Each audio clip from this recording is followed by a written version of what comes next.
Vous m'excuserez par avance de mes éventuelles provocations.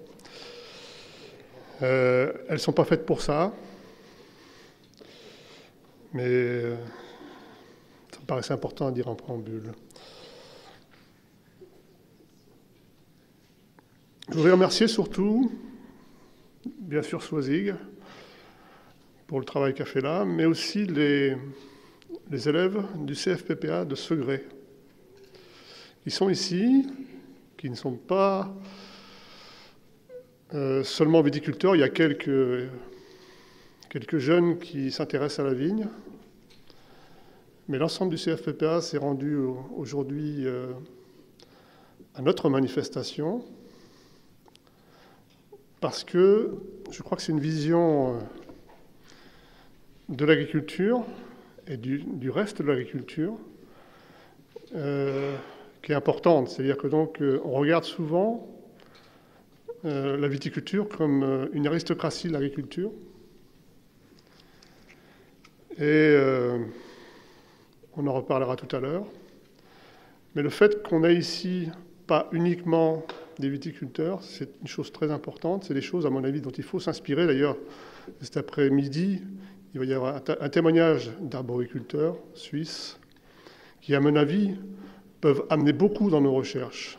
Vous avez remarqué que tout ce qu'on parle, tout ce dont on parle souvent à l'intérieur de la vigne, alors que je vous rappelle quand même que la vigne, c'est une plante, comme ça a été dit à plusieurs reprises, de sol difficile, de sol même fragile, qui va se placer naturellement dans des zones bien particulières.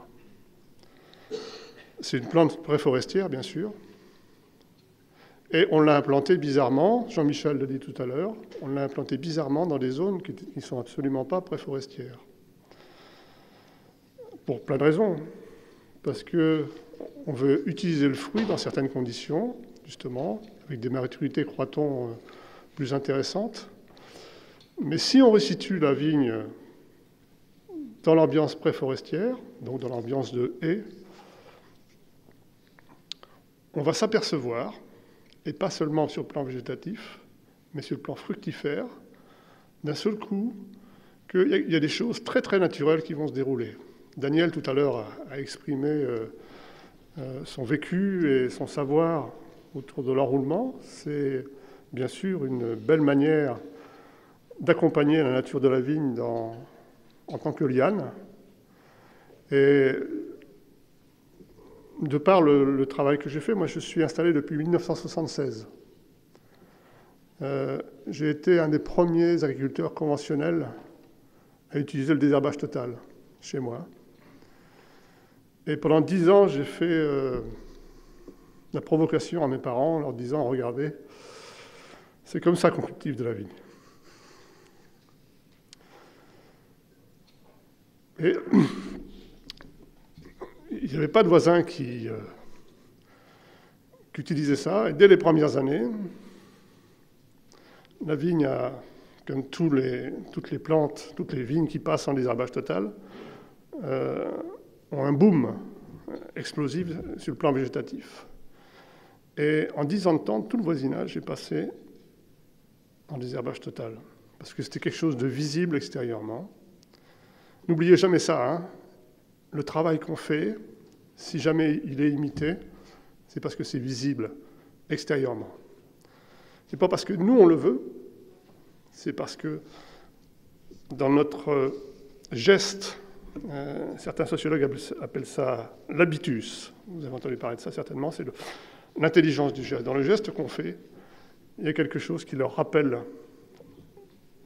inconsciemment cette intelligence. Et les gens qui ont plus d'intelligence de geste, ce sont d'abord les artisans. Alors c'est pour ça que je vais plutôt aller sur cet angle-là, pour vous parler un petit peu de la vigne dans le paysage.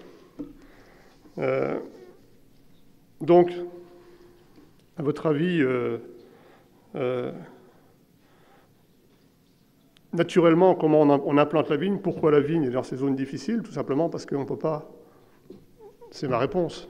parce qu'on ne peut pas y mettre autre chose la plupart du temps. Ce n'est pas vrai partout, on est d'accord. Mais la plupart du temps, on ne peut pas y mettre autre chose. Et donc ça impose forcément un regard très très différent sur la manière de l'implanter.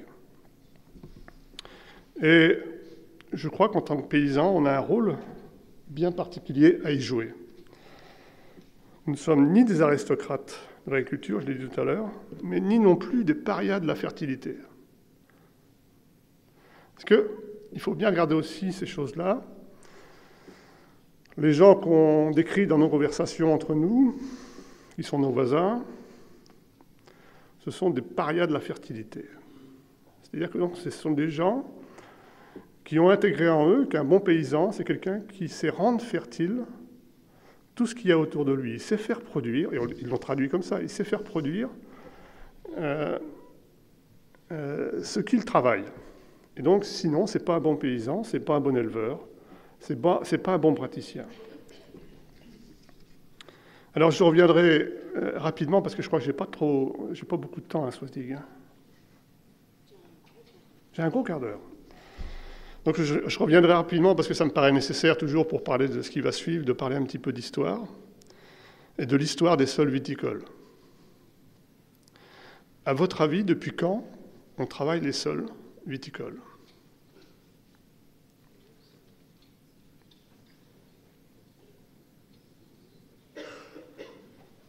Non, personne ne sait? Pardon? Peut-être. Admettons, on va prendre cette hypothèse-là. Et de quelle manière on travaillait les sols viticoles? De quelle manière on travaillait les sols viticoles? J'ai dit peut-être. Sur les Sumériens, je dis peut-être. J'ai dit époque sumérienne. Époque sumérienne, je dis peut-être. Je ne sais pas. Je dis peut-être. Et de toute façon, de quelle manière on les travaillait? Voilà.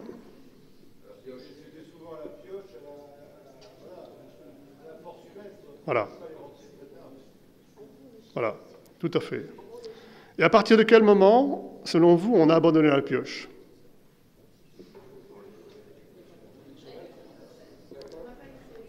Pardon? 50 ans? C'est ça? À peu près, hein, à peu près 50 ans. C'est-à-dire que, vraisemblablement, si on parle des Sumériens, mais à mon avis, c'est peut-être un petit peu plus tard, mais si on parle des Sumériens, parce que je pense qu'il y avait des techniques de culture de la vigne, justement, plus sauvages, plutôt en haie, etc. Enfin, peu importe, je ne veux pas être affirmatif là-dessus. Mais vous imaginez que ça fait 50 ans seulement qu'on ne travaille plus à la pioche. 50 ans, allez, on va dire 80 pour pas vexer si vraiment il y a eu des tentatives de travailler avec des bœufs, etc., et au cheval, bien sûr, dès 1870, ça c'est clair.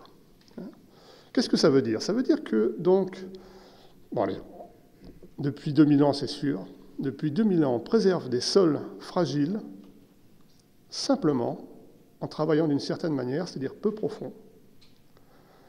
On fait des mottes, on fait des grosses mottes. Et donc, on travaille les sols sans retourner la structure. C'est-à-dire que quand vous cultivez à la pioche, vous avez déjà cultivé à la pioche, je ne sais pas, vous avez vu peut-être faire. Moi, j'ai vu faire. C'est tout simple. Vous butez, vous débutez. C'est pour ça, d'ailleurs, je pense qu'on a gardé ce principe-là sur la vigne. C'est-à-dire que l'hiver, vous faites une butte. Donc, vous placez comme ça, vous tirez sur le rang, ici et là. Au printemps, vous défaites la butte. Et donc, vous allez tirer comme ça, en faisant des grosses mottes. Et bizarrement, et je pense que c'est pour ça que je dis que c'est plutôt 80 à 90 ans, bizarrement, à partir du moment où on arrête de faire ça, le phylloxéra arrive. Je ne dis pas que c'est ça, je dis que c'est bizarre. Et je pense que quand on connaît un petit peu le fonctionnement du phylloxéra, c'est un insecte qui migre l'hiver. Il faut savoir, Jean-Michel l'a dit tout à l'heure, qu'il y a des sols où il n'y a jamais eu de phylloxéra. Pourquoi on les a abandonnés? J'ai eu l'exemple auprès de chez moi dans ma commune, dans la commune d'à côté, pardon, qui était une commune où il n'y avait pas de phylloxéra. Et bien tout simplement, il avait une vigne qui avait 90 ans, qui produisait des choses magnifiques. Et il en avait marre d'entendre ses voisins se moquer de lui parce qu'il n'avait pas de rendement.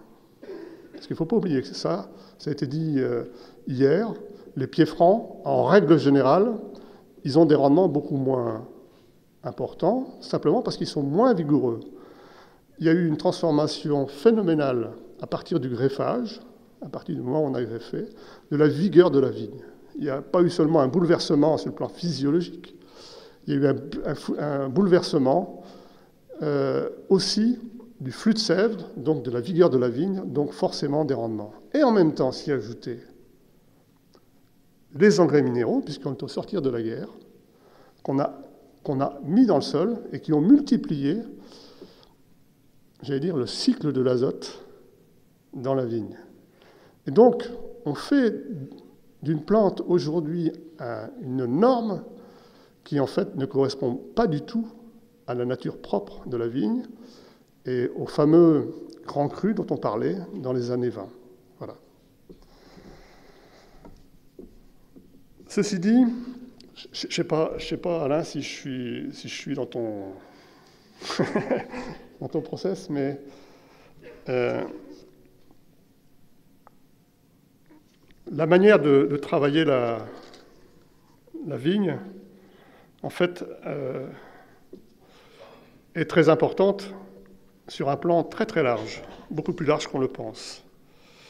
Donc je vous l'ai dit, on évite de déstructurer les sols parce qu'on joue un rôle social. On joue un rôle social dans le paysage, ça peut vous paraître bizarre, mais à partir du moment où vous posez une vigne... Attends un petit peu là peut-être, oui. À partir du moment où vous posez une vigne comme ça dans le paysage, les gens, on regarde ce paysage. Et vous savez à quel point, quand vous êtes en randonnée, comment le regard qu'on porte sur le paysage qu'on traverse, comment il nous inspire, comment il fait que la randonnée est intéressante ou pas, et comment on se trouve après. Et forcément, le paysage qu'on a traversé est lui aussi traversé de ça. Et donc, nous, en tant que paysans, quand on regarde ça, eh bien forcément, on est inspiré, mais la vigne est inspirée aussi. Voilà. Et, bon, même si on va être un petit peu dans le désordre, parce qu'il y a une chose que je ne vous ai pas dit, mais on a retravaillé un petit peu sur... ça s'appelle le PowerPoint, c'est ça, hein, avec Alain là-dessus, parce qu'on avait perdu un peu le travail qu'on avait fait ensemble. Et donc, on essayait de reconstituer grosso modo. Mais je voulais vous faire voir des vignes comme celle-ci, qui sont travaillées aujourd'hui par Paul, mon successeur. Comment le regard de cette vigne-là peut peut-être heurter certaines personnes. C'est-à-dire que donc, on a ici, regardez bien les images, on a ici des plantes où il y a un petit peu de graminées, bizarrement sur la bande de roulement. La bande de roulement chez nous au milieu, hein, c'est des tracteurs enjambeurs. On a des graminées sur la bande de roulement, un petit peu, mais on a beaucoup de ce que Steiner appelait des papillonacées. Voilà. Et ce n'est pas seulement les légumineuses, c'est une famille qui est beaucoup plus large que ça. Et c'est des plantes indicatrices très très importantes pour la vigne. Donc si on est sur les sols fragiles, si on veut travailler la fertilité de ces sols-là, et avec peu de profondeur, les papillonacées, c'est quand même ça qui va nous amener forcément le plus de fertilité. Il faut savoir que ces sols-là, là, que vous regardez, on est là au tout début avril, ils n'ont pas eu d'amendement depuis plus de 20 ans. Et je peux vous dire que quand ils sont en situation, les vignes que Daniel nous a fait voir tout à l'heure, qui sont des vignes demi-hautes, quand ils sont en situation, ces vignes-là ont une vigueur qui est comparable. Donc, parce que je pense qu'on a retrouvé une manière de travailler les sols qui correspond à la bande préforestière. Voilà. Et donc, si jamais on laissait aller ces herbes-là, comme ça, très rapidement, qu'est-ce qui pousse dans les rangs, à votre avis? Pardon? Des arbres, absolument. Des arbres, des ronces. Les premières, c'est les glanquiers, c'est des choses comme ça. Et puis après, petit à petit, vont s'amener des petits bouleaux, des sureaux, des choses comme ça. Voilà. Ça va très très vite. Vous laissez cette vigne-là 4 ans, on est à la situation préforestière, vraiment. Hein. Donc entouré d'arbres, en plus, c'est plus facile, croit-on, mais si vous réalisez des techniques de travail comme celle-ci, vous allez vous apercevoir à quel point, à la fois ça peut être fragile, bien sûr, il suffit d'un seul tassement pour que ça ne fonctionne plus, c'est-à-dire un passage de roue mal fait au mauvais moment, quoi. Voilà. J'avance un peu parce que j'ai l'impression que je vais pas assez vite. Alors donc, pour faire ce travail-là, on a travaillé sur des outils nouveaux. Hein. Quand on dit autoconstruit, c'est-à-dire qu'on s'est servi de ce qu'on avait. Et là, c'est un actisol, vous voyez, tout simple, auquel on a ajouté, si tu peux, Alain, faire voir l'image suivante. Non, c'est pas là. Oui, on a ajouté donc devant des disques. Alors ça, c'est une technique que Patrick Meyer a utilisée en Alsace et utilise en Alsace. Patrick Meyer, qu'une partie d'entre vous connaissent, hein, vigneron d'Alsace. Et une technique relativement simple, où on découpe, en fait, devant comme un gâteau. Avec ces disques-là, l'arrière va simplement s'ouvrir ici. Ça fait que de s'ouvrir. Et il va passer. Il y a pendant le micro. Pardon. Oui. Et il va tracer derrière un tout petit fond pour que la roue se pose, donc il n'y ait jamais de tassement lié au soulèvement du sol sous la roue. Voilà. Et puis surtout ce disque-là qui est très important. Et si tu veux passer à l'image suivante, c'est un disque qui est un peu orienté comme ça et comme ça, qui a 2 angles, de 30 degrés à peu près. Voilà. Et donc quand la charrue est très très bien réglée, je passe de l'autre côté, oui, pardon. Quand la charrue est très très bien réglée, on balance avec ce fameux disque d'un côté sur l'autre. C'est-à-dire que donc, ici, la charrue a balancé la terre par ici. C'est-à-dire qu'on essaie qu'il n'y ait jamais de butte sous le rang, mais à côté du rang. Voilà. Ce qui fait qu'on ne retourne pas de terre, on déplace tout le temps la terre. Et c'est un système qui est très efficace dans le sens où on peut être très très rapide, on va très très vite. Il n'y a plus de débutage, il n'y a plus de choses comme ça. Et on ne travaille pas creux. On peut passer très rapidement derrière, sans marquer les sols. Voilà quoi. Tout est un problème de réglage.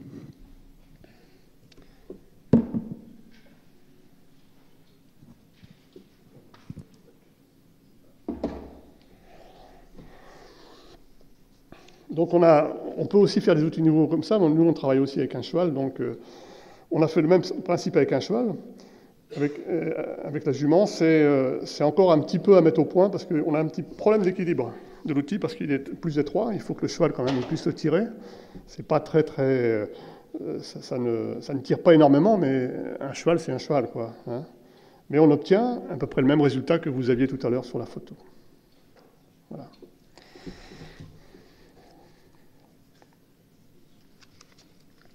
Voilà. Et donc tu sais qu'on arrive à être synchro, c'est incroyable.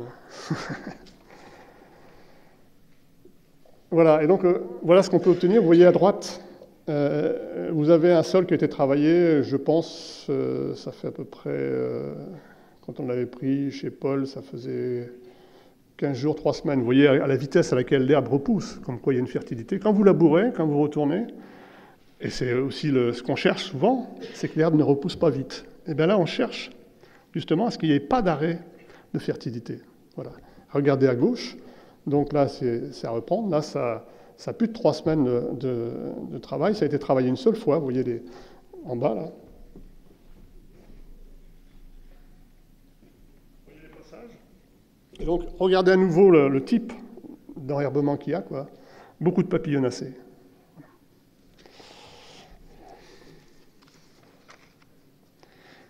Et donc, ça ne peut pas se faire. Vous voyez, là, je retourne à la main sur ce que vous venez de voir, là. Hein. Ça, c'est des sols. Je crois que quand on l'a fait, Alain, ces sols-là, ils n'avaient pas été retournés depuis au moins 3 mois. Au moins 3 mois, c'est comme ça. Le sol est toujours souple. C'est impressionnant. Là, c'est vraiment du travail fait par toute la vie microbienne du sol, et pas que la vie microbienne, hein, la microflore, la microfaune bien sûr, mais le travail des mycorhizes, bon, je ne vais pas faire le détail là-dessus, il y a Dominique Masneau qui est là, je ne vais pas faire la leçon, mais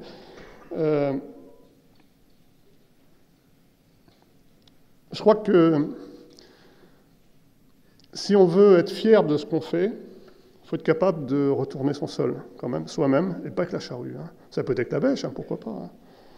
Mais moi, c'était le premier argument, ça c'était une parcelle qui était auprès du caveau, donc c'était le premier argument que j'utilisais avec les clients qui arrivaient pour la première fois, leur faire voir comment on pouvait rendre un sol vivant, et que pour eux, c'était aussi une manière de chercher les producteurs qui travaillaient d'une manière vivante. Comment on peut faire des sols vivants très facilement, avec peu de moyens, parce qu'après, forcément, je développais cet argument-là en disant que moi, je travaillais avec des vins sans soufre, hein, et que donc, on ne peut pas avoir une vie microbienne importante, intéressante, sur le végétal, si en dessous, ça ne fonctionne pas, quoi. Ça ne fonctionne pas bien. Et même en bio, on peut faire des choses terribles. Je ne sais pas si on a encore cette photo-là, d'ailleurs, Alain, sur le tassement du sol. On n'a pas, tu sais, où je fais comme ça, donc tu ne l'as pas. Hein. Voilà. Donc, tant pis. Donc, la photo précédente, s'il te plaît, pour dire que, en fait, ce travail-là, c'est d'abord le travail des préparations, aussi bien que le travail du sol. N'oubliez jamais que, à la fois, ça ne sert à rien de mettre des préparations si vous ne faites pas de l'agronomie, mais ça ne sert à rien de faire de l'agronomie dans ce type de travail-là si vous n'utilisez pas les préparations. Vous multipliez votre potentiel de fertilité énormément. Et donc, toutes les préparations sont importantes, hein, mais les deux plus importantes, c'est quand même la bouse de corne et la silice. Et la silice, on n'en parle pas beaucoup. On n'a pas parlé beaucoup jusqu'ici, parce qu'on a l'impression quelquefois, utilisée à contresens, qu'effectivement on peut faire des dégâts. Moi, je ne l'ai jamais réellement constaté chez nous. Mais ce que je sais, c'est que quand elle est utilisée dans le bon sens, c'est une régulatrice du potentiel végétatif de la plante. Je n'arrive pas à trouver le mot exact, mais il faut vraiment utiliser les deux.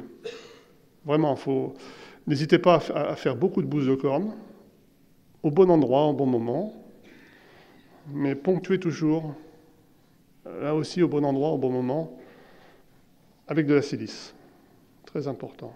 Et c'est pas que vous allez le retrouver de cette manière-là sur le sol, mais ça ne sert à rien d'avoir non plus un sol trop développé, parce que là, c'est des sols très fragiles, hein, vous voyez un peu comment ils sont transformés. Ça ne sert à rien d'avoir un sol trop développé, qui va forcément pousser à une vie parasitaire, et notamment des champignons, si jamais il n'est pas équilibré par la silice. Voilà.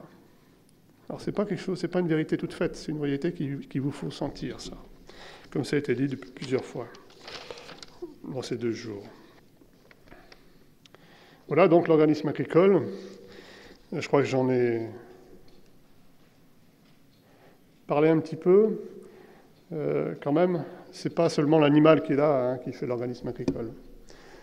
C'est la manière dont nous on se comporte, bien sûr vis-à-vis de l'animal éventuellement qu'on peut avoir, même vis-à-vis des animaux domestiques, mais la manière dont on se comporte vis-à-vis de son domaine. C'est-à-dire que le troupeau le plus important qu'on a, même en tant que viticulteur, si on travaille un peu ses sols, il est dans le sol. Et ce vivant-là, même si c'est difficile de communiquer avec, dans le sens où l'a dit Jean-Michel tout à l'heure, c'est quand même, pour un viticulteur qui n'a pas d'animaux, c'est quand même le troupeau qu'il faut vraiment privilégier, qu'il faut respecter, qu'il faut presque sacraliser, quoi. Et si on peut avoir des animaux, il y a ici des expériences, il y a Philippe Gourdon qui a intervenu tout à l'heure, qui qui a des expériences avec les vaches dans les vignes. Il y a plein de possibilités. En Corse, je sais qu'on utilise, même en conventionnel, en Corse, on utilise des moutons dans les vignes, etc. Il y a plein de possibilités, et même des voies de recherche qui n'ont pas encore été faites, hein, jusqu'à mettre des oies dans les vignes. Bon, c'est vrai que c'est plutôt l'hiver, parce que si vous mettez des oies au printemps, ça va être un peu difficile pour les bourgeons. Mais plein de possibilités qui font que, en fait, c'est comme ça qu'on enrichit le paysage. Parce que si on revient à ce que j'essayais de vous dire au départ, la manière dont vous travaillez, en fait, influence tout le monde autour de vous, dans tous les sens. Si vous réussissez votre agronomie sur place, sans forcément dire que vous utilisez les préparations, il y a des fois, ça peut être comme ça que ça se passe. Et que votre voisin voit que, même si vous n'avez pas des rendements aussi élevés que lui, mais que ce que vous travaillez, c'est quelque chose de très noble, il va vous regarder autrement, il va venir vous voir. C'est comme ça qu'on attire une vie sociale et un lien autour de soi, quoi. Et c'est ces liens-là qui, bien sûr, naturellement, qu'on ne veut pas perdre. Moi, je suis en arrêt d'activité maintenant, donc je dis arrêt d'activité, donc c'est des bons domaines, mais le lien social, c'est quelque chose en tant qu'humain qu'on ne peut pas perdre, puisque c'est l'essence même de ce qui nous fait être ici. Donc c'était d'une autre manière tout à l'heure, mais ça aussi c'est un lien que naturellement on ne perd pas. Les liens que vous allez avoir aujourd'hui avec des gens que vous ne connaissiez pas en rentrant, ça aussi c'est des liens à ne pas perdre. C'est pas seulement ce lien social, après si on dérive un petit peu, on amène ça à l'animal, on amène ça à tout ce qui est vivant autour de nous. On s'aperçoit, et ça vous l'avez constaté en tant que vinificateur, vous allez influencer même sur ce qui est vivant dans votre vin. Voilà. Quand on dit que le viticulteur, il marque son vin, il y a peut-être quelque chose à voir qui est de ce côté-là, quoi. 2 minutes ? Wow. Bon, ben, s'il n'y a plus que 2 minutes, j'étais plus long que je le pensais.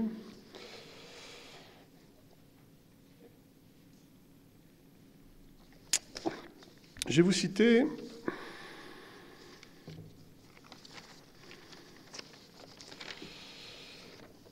trois phrases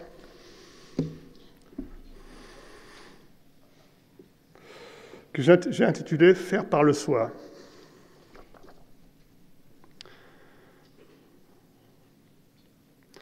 Ça, la première phrase, c'est l'expérience. L'expérience, c'est la bougie qui nous guide dans un endroit sombre.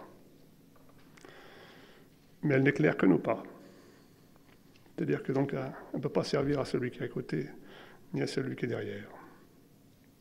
À votre avis, qui a dit ça ?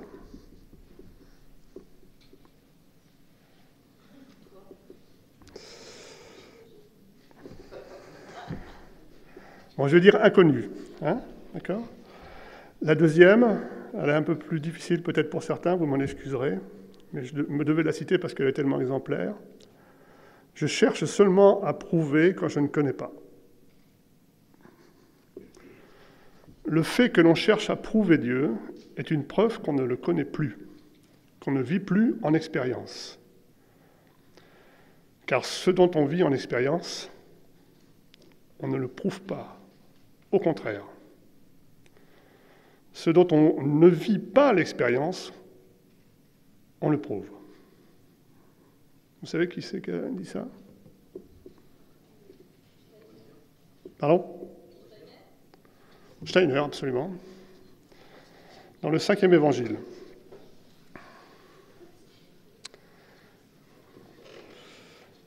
Et la dernière, ne croyez rien simplement sur la foi, mais si cela coïncide avec votre propre expérience, tenez-vous alors à cette réalisation, parce que je vous parlais du fil tout à l'heure, tenez-vous-en d'abord à cette réalisation et faites en sorte que toutes vos actions la reflètent.